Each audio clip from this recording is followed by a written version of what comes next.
Iran ഈ യുദ്ധം ഒരാഴ്ച കൊണ്ടോ ഒരു ദിവസം കൊണ്ടോ ഒരു മാസം കൊണ്ടോ തീർക്കാൻ അവർക്ക് അത്ര വലിയ ധൃതി ഉണ്ടാകാൻ പോകുന്നില്ല. അവർ വേണമെങ്കിലും 10 വർഷം വേണമെങ്കിലും ഈ യുദ്ധം ചെയ്യും. പക്ഷേ ഇസ്രയേലിന് അവർക്ക് നല്ലോണം അറിയാം, ഒരു മാസം കൂടെ ഈ യുദ്ധം ചെയ്യുന്നതിൽ കൂടുതൽ കടന്നു പോകാൻ പറ്റില്ല. ആദ്യത്തെ ആക്രമണത്തിന് തന്നെയും അവരുടെ എയർഫോഴ്സിൻ്റെ 60% വിമാനങ്ങളെയാണ് അവർ ഉപയോഗിച്ചത്.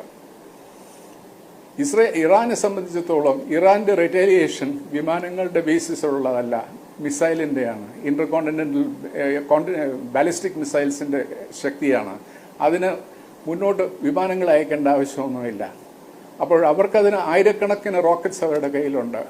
അവരത് ഓരോ ദിവസവും ഒരു 50 or 100 റോക്കറ്റ്സിനെ അങ്ങോട്ട് അയക്കുകയാണെങ്കിൽ ആ രാജ്യം സ്റ്റോൺ ഏജിലോട്ട് പോകും.